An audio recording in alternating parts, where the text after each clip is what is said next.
This segment of the news is brought to you by Sun Oil Limited. Welcome back.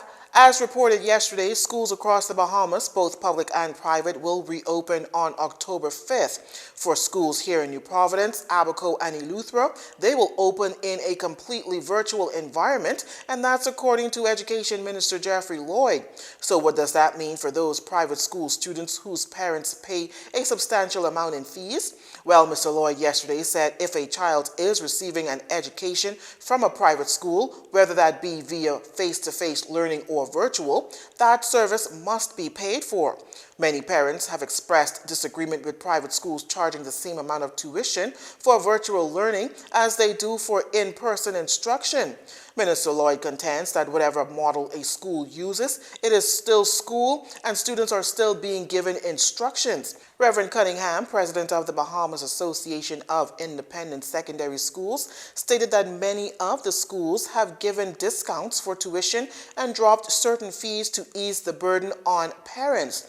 Reverend Cunningham says that while times may be difficult and fees may be difficult for parents to pay, says parents should go to their child's respective schools for further clarification or help in regard to this matter.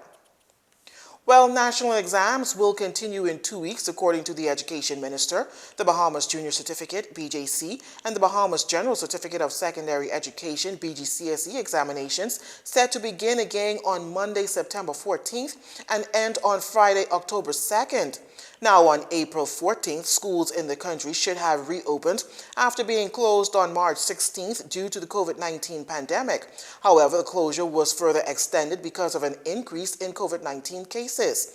This left many students, parents, and teachers worried about what would happen with regard to BJC and BGCSE exams.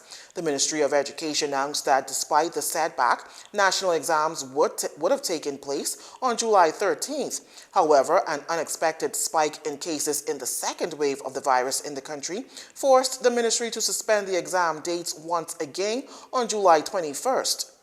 As for the marking of exams already set, they took place as early as today, according to the minister, and results should be released through the end of October. Minister Lloyd also noted that it is anticipated that the 2020 exam results will be released by the end of November. You're watching Jcn News. Stay with us. This segment of the news has been brought to you by Sun Oil Limited.